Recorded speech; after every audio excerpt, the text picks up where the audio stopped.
अनमोल है, बार बार नहीं मिलेगा। अनेकों जन्मों की तपस्या से ये मनुष्य शरीर मिल गया, तो अधिकार तो सबको बराबर दिया है। भगवान ने अपने हाथ में कुछ नहीं रखा, अच्छा भी करो बुरा भी करो, सब अधिकार आपको दे दिया कि पाप भी करो कुछ भी करो। भगवान की तरफ से कोई चीज बंधन नहीं।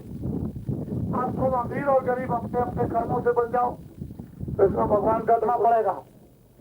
ये सब किसान जितने भी हैं गांववासी, चाहे मुसलमान हो चाहे हिंदू हो, सबके सब शाकाहारी हो जाओ। जितने अनाज है सब खाओ, जितनी सब्जियां है सब खाओ, जितने फल है सबको खाओ, और घी और दूध को आप पियो। अच्छे कपड़े पहनो, अच्छे मकानों में रहो, लेकिन शराब मत पीना। तुम नहीं जानते हो बच्चों की शराब क्या करती है। शराब मुल्क बेच दे, मुल्क को बर्बाद कर दे, देश को बर्बाद कर दे, देश को बेच दे, समाज को बर्बाद कर दे, समाज को बेच दे, धर्म को बर्बाद कर दे, धर्म को बेच दे, और परिवार को बर्बाद कर दे, पूरा परिवार को बेच दे। घर का सामान बिक जाएगा, जो घर में रखा होगा स्त्री का सामान भी बिक जाएगा। तो शराब मत पीना। जिन लोगों ने शराब पी है उनका घर बर्बाद, उनका समाज बर्बाद होगा।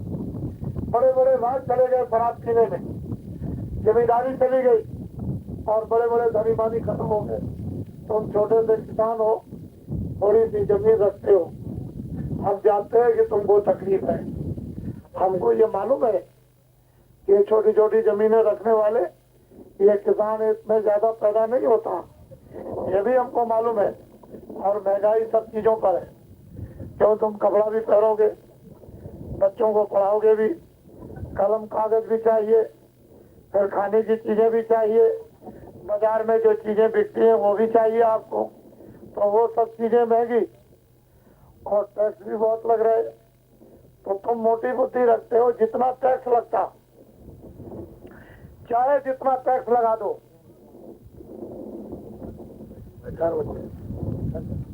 खड़े रहो, चाहे जितना टैक्स लगा दो, और आंदोलन तोड़फोड़ हड़ताल से पुल गिरा दो, चाहे बस तोड़ दो, चाहे ट्रेन तोड़ दो, चाहे दफ्तर तोड़ दो, चाहे किसी का मकान, ये सारा का सारा नुकसान कौन देगा? ये हमारे जो खेती में जो काम करते हैं किसान, ये जितने टैक्स लगते हैं ये सब किसानों को देना पड़ता है, और जितना नुकसान देश में आंदोलन तोड़फोड़ हड़ताल से होता है इनको देना पड़ता है। और ये तो आंदोलन तोड़फोड़ हड़ताल करते नहीं, लेकिन ये खेती का जो काम करते हैं इनकी संख्या बहुत है। ये बाजार में सामान खरीदने वाले यही है, इनकी संख्या 100 आदमियों में 80 आदमियों की है, तो 2 अरब की आबादी से ऊपर, तो आप ये समझ लो कि 1.5 अरब से ऊपर तो किसान हो गए। कोई अगर तुमसे कहे कि भाई 70 करोड़ आदमी है इस देश में, तो तुम लोग हमारे आंकड़े को समझ लो। जो वोटर लिस्ट तैयार हुई थी दिल्ली में कि जो मत देगी वोट डालेगी, वो 42.5 करोड़, ये तो सरकारी आंकड़ा। और ये तमाम बच्चे बैठे, किसी के 9 बच्चे, किसी के 10, किसी के 8, किसी के 7, किसी के 6 और किसी के 5, और 1 और 2 और 3 नीचे का छोड़ दीजिए और ऊपर के, तो एक परिवार में 4 बच्चे, 42.5 करोड़ तो वो हो गए, और 4 बच्चे एक परिवार में, इनकी गिनती अलग गिन लो, 1 अरब 60 करोड़ तो यही हो गए, और 42.5 जोड़ दो तो 2 अरब से ऊपर हो गया। तो 70 करोड़ का जब दिल्ली में बजट बनेगा तो 2 अरब से ऊपर को कैसे व्यवस्था मिलेगी? तो सब चीजों का भाव अलग, चीनी के 2 भाव होंगे, कई 3 भाव होंगे, कई सीमेंट के 3 भाव होंगे, कपड़े के 3 भाव होंगे, तो खाद का कोई भाव अलग होगा, तो कोई किसी चीज का, तो ये भाव अलग अलग होंगे, लेकिन देना सब आपको है। अब इसमें बात यह है कि तुम दिन में खेती दुकान जो भी करते हो करो, शाम को आओ बच्चों की सेवा करो, और 15 मिनट 20 मिनट अपनी चारपाई में बैठ करके, ये मनुष्य मंदिर है, भगवान का सच्चा भजन। जब तुम भगवान का भजन करने लगोगे तो उस ऊपर से क्या मिलेगा? आशीर्वाद। आशीर्वाद का क्या मतलब होता है? ये 1 एकड़ जमीन है, इसमें 10 मन पैदा होगा तो आशीर्वाद मिल जाएगा तो 15 मन उसी वक्त पैदा होने लगेगा। जिनको 20 मन वो 30 मन, जिनको 30 मन होगा उनका 50 मन होगा। इसको कहते हैं आशीर्वाद। फिर आशीर्वाद मिल जाएगा तो बीमारी दूर, लड़ाई झगड़ा दूर। आशीर्वाद मिल जाएगा तो तुम्हारी ये बुद्धि ठीक हो जाएगी। और आशीर्वाद मिलेगा तो ये मुसलमान और हिंदू अपने ईमान को, दया को बेचेंगे नहीं।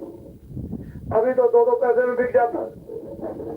2 पैसे दे दिए जाए बस बिक गए, उसके बाद में बस रोज चिल्लाओ। तो न तुम्हारी पूजा भगवान स्वीकार करता है, मुसलमानों की इबादत, ये कुछ नहीं। अगर तुम लोग सब ठीक हो जाओ और मेहनत करने लगो खेती, दुकान, दफ्तर में, और शाम को बैठ करके सब लोग मुसलमान इबादत करें और हिंदू भगवान का भजन, और देखो उधर से अभी आशीर्वाद और आपको दुआ मिलती है, देखो बरकत मिलती है नहीं। लेकिन तुम जब भगवान का भजन छोड़ दोगे और इबादत करना छोड़ दोगे तो आशीर्वाद चला गया, अब तुमको मिलने वाला नहीं है। तुम सोचते हो हम तो गरीब हैं, हम तो गांव में रहते हैं, लेकिन ये शहर के सेठ साहूकार बड़े अच्छे होंगे, वो तुमसे भी ज्यादा रो रहे, उनके ऊपर आफत तुमसे भी ज्यादा है। तुम अभी समझते नहीं हो। उनके पास बैठ जाओ, जितना रोते हो उतना तुम नहीं रोगे, वो बहुत रोते हैं, उनके ऊपर भी आफत। और ये कर्मचारी ये क्या करेंगे 500-600 रुपए में? जब इनकी स्त्री बीमार हो जाएगी और इनका बच्चा, तो 15 ही दिन में वो 600 रुपए दवा में और डॉक्टर की फीस में चले जाएंगे। तो 15 दिन काहे में खाएंगे? और वो अभी खाने की बात तो दूर रही, लेकिन वो बीमारी की दवा आप